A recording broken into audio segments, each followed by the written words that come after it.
The Mixed Mornings and More podcast with Steph. Now available daily. Good morning, world. It is October 24th. Okay. And you are the boss. So I actually brought you in because I have something to talk to you about. All right, away you go. Okay, so every morning when we're right on time at 5:30, we press this button. Okay.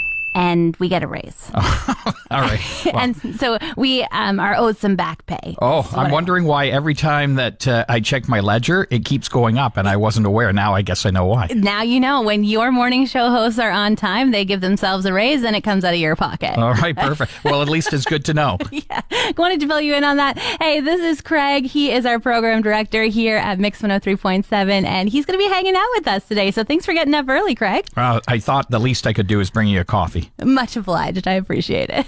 Testing out a new co-host today, so I brought the boss in. Craig Picton is here with me. He's our program director here at Mix 103.7. Craig, I got to tell you about a new thing Apple is bringing out. All right, another one. Okay. Yep. Yeah, they always have something new. This one is called Name Drop, and it's a way to share contacts. Okay. So instead of trading your phone with somebody and being like, oh yeah, put yourself in my phone. Yeah. You can hover your phone over each other, give them a little tap together, and a little notification will come up on your screen. Do you want to share your contact? Yes, call it a day. All right, so it's kind of like a technological Tinder. Yes, a little bit. Also, I feel like I had this 10 years ago. I had an app called Bump, and you could share like full-on photo albums with each other by bumping your phones together. But this way, they're saying it's for kind of germs. You don't have to hand your phone off to a stranger anymore and have, maybe they didn't wash their hands after they went to the bathroom and now it's on your phone type thing. And so they're saying this is an easier way. But wouldn't you, I just go and text someone. So they would say, what's your number? And I would text and say, hey, it's me. And then they would just add you. It does the same thing, I guess, 5 seconds quicker? Yeah, exactly. And my problem with it is I save people as ways to remember them. So my friend Matt Lorenz, we've been friends for 6 years, but his name in my phone is still Matt Future Friend because I was like, I think this guy's going to be my friend and that'll be easy for me to find him because I'm not going to remember his last name in our first meeting, Yeah. And so if I have to now suddenly just tap my phone and somebody's full name is going to be in there, how am I going to find them again? I think you're saved as Craig Radio Boss. I was just going to say, after hearing the Future Friend, I'd be afraid to see what my title is on your phone. Oh, it's Radio Boss. I promise. It's nothing bad. The boss is in today. Mr. Craig Picton is joining me as a guest host on Mixed Mornings. Hey. Search for a new one. Gala season coming up. You ready? Well, I don't know about ready. I guess I'm going to be been to 5 or 6 galas, I think. So I'm really looking forward to it. We all know that it's kind of Halloween time, and gala can be scary as well.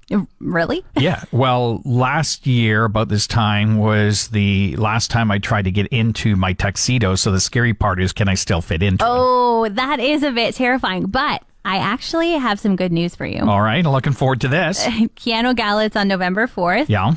It's country themed. Okay. So you don't actually have to wear a tuxedo. In fact, you might be out of place if you show up in your tails, in your top hat. So if it's not tuxedo and cowboy boots, what do I get to wear? Canadian tuxedo? It's still tuxedo. Let's see if I can fit. Got a trial co-host with me today. It is the boss, Craig Picton. I don't know if I can call you a trial co-host.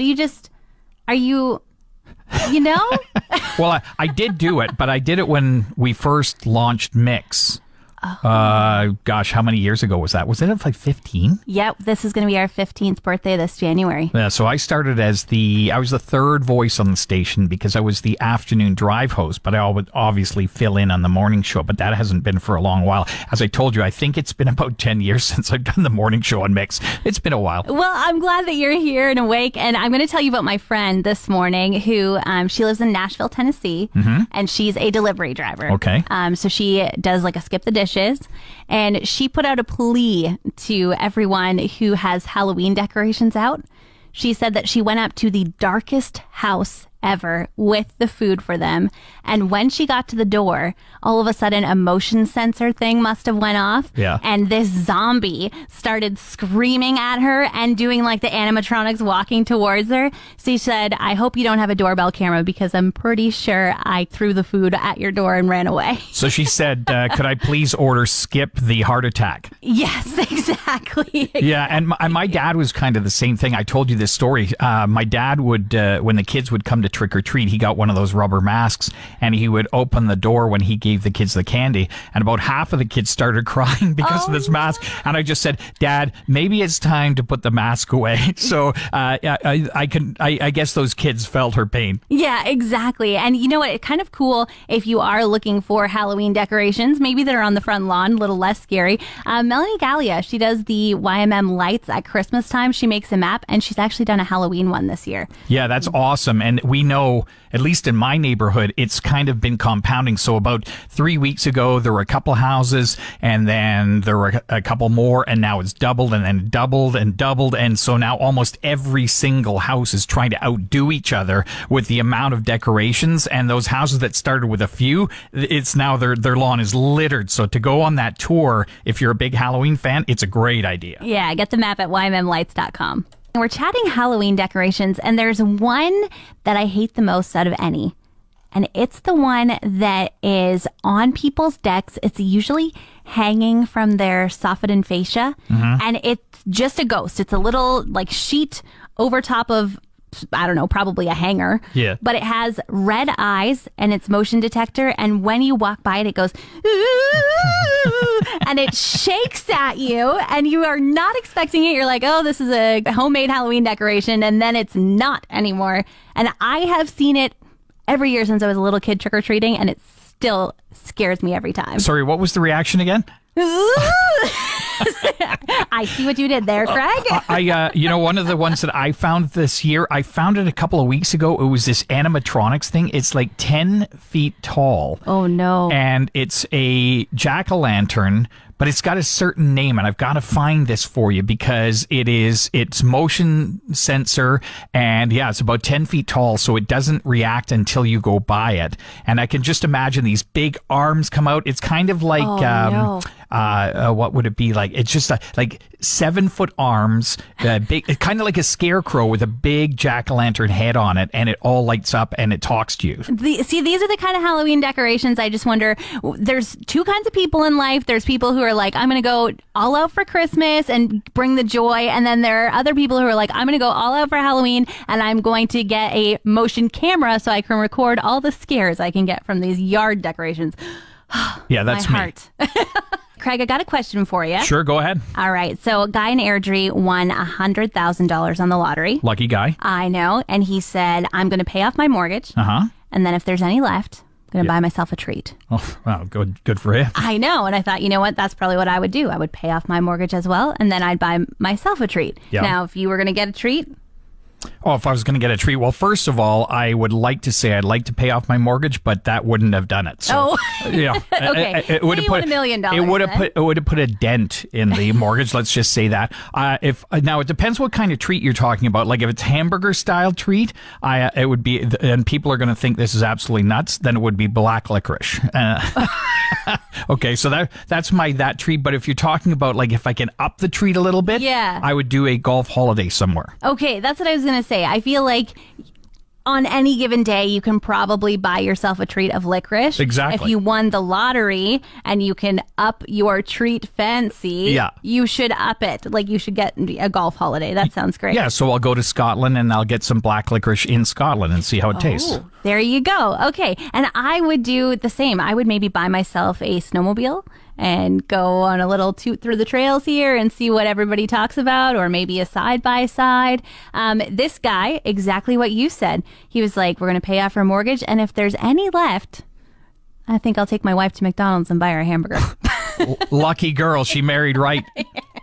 Adele, she's extended her residency in Vegas, right? Yeah, she has. She just announced that she is extending it to 2024. So for those who haven't gotten to see her yet, now you've got a better chance. I just got to say, 2024 sounds like it's really far away. Sounds like, oh, she must have extended it for 3 years, but it's only 2 months away. Yeah, it's unbelievable. The funny thing is we were talking about the residencies there and how it started. Celine Dion was kind of, I guess, the first one that announced a residency. And ever since that, it has just taken off with singers. Yeah, all the stars just want to do it. We got Katy Perry there. We've got Shania Twain there right now. And then Christina Aguilera, she's starting one on New Year's Eve this year. So yeah, and I guess Pink was on 60 Minutes the other night, and she said that her dream performance is a residency in Vegas because she likes to do acrobatics, all kinds of big performance things. And she said if she has a residency, they can set up the stage so they don't have to move it from city to city, which means she can do even more. And she's super excited about doing that. I can imagine that would be a little bit scary, kind of like when the fair comes to town. You know, you've really got to put a lot of trust in some people to set things up right. So if she actually had that, you know, I feel a lot safer when I go to Canada's Wonderland versus when I go to the fair in the parking lot. I bet you that's how she feels too. Yeah, I would imagine. And how about this new sphere that they have? We were just talking about it.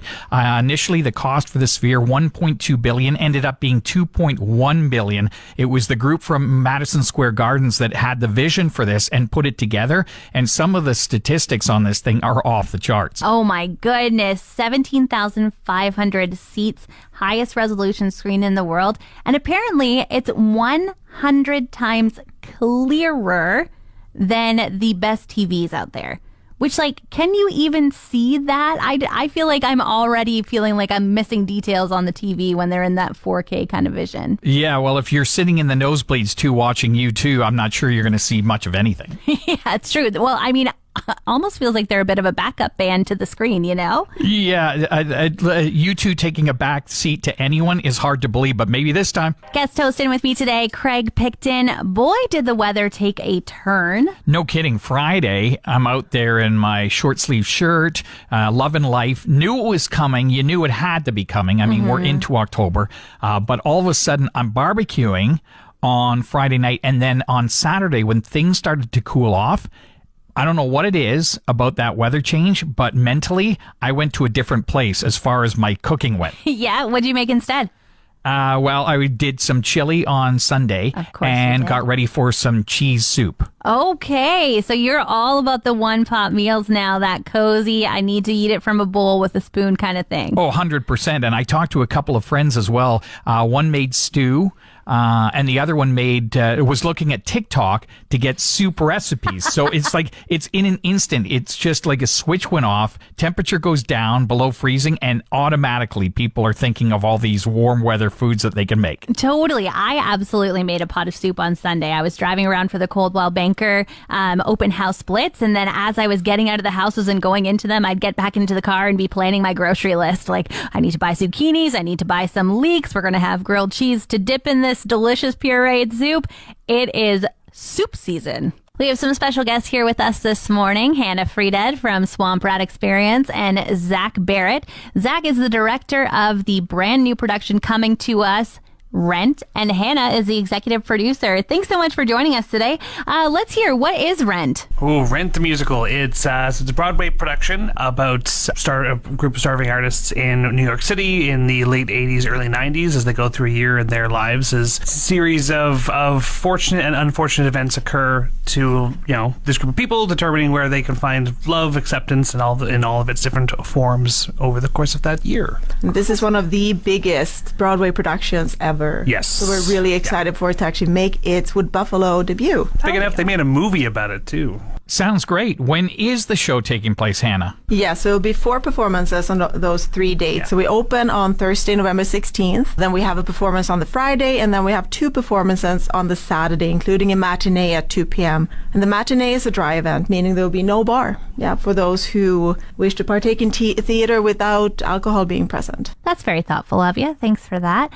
So obviously we want to go. You've made it sound so good. Very exciting that Rent is coming to our community. Where can we get tickets? You can get tickets quite easily. You go to tickets.kiano.ca and you will find, you got to scroll a little bit, but we're on there. You can also go to swampratexperience.com/rent. You will find information about ticketing. We have several different discounts and tiers in place. For example, we have tier 1, which is a little pricier. Then we have tier 2, which is a little cheaper if you're having economic barriers. We're also having different pricing for the different nights. Perfect. Hannah, Zach, thanks so much for joining us today. Rent the Musical is coming to Fort McMurray. It opens on November 16th.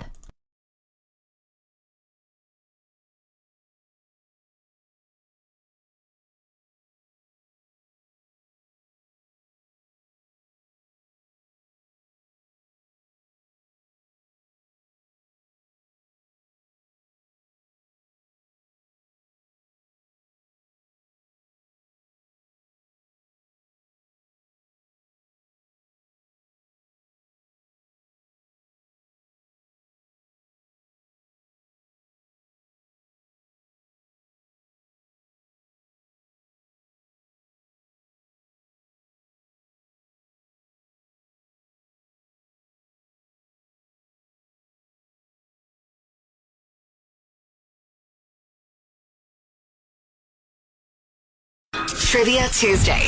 Got the boss in here with me today. Are you ready to be stumped? I'm going to try it. Let's see what do you have for me? All right. We've made the trip so many times. Fort McMurray to Edmonton. To the nearest 25 kilometer. How many kilometers is Edmonton from here?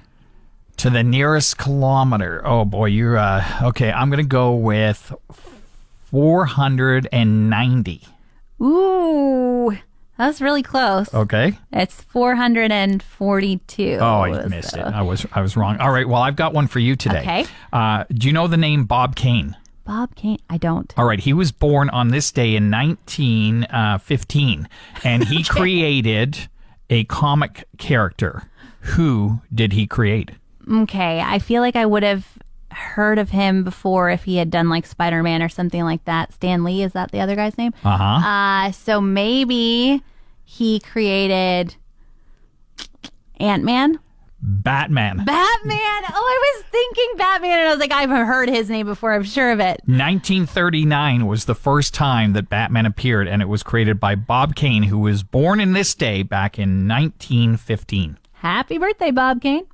Hey, Craig, it's been a ton of fun. It was a lot of fun today. Would you come back? Would you say it was fun enough to do it again? Well, if I'm allowed to, yeah, maybe tomorrow. Okay, all right. I think we can work on that. So Craig will be in with me again tomorrow all day. But for right now, we got to get out of here. Yeah, and just hug your dogs for us. Hope your day's looking on the bright side. See ya. Want more of today's show? Download the Mixed Mornings and More podcast. Now available every weekday.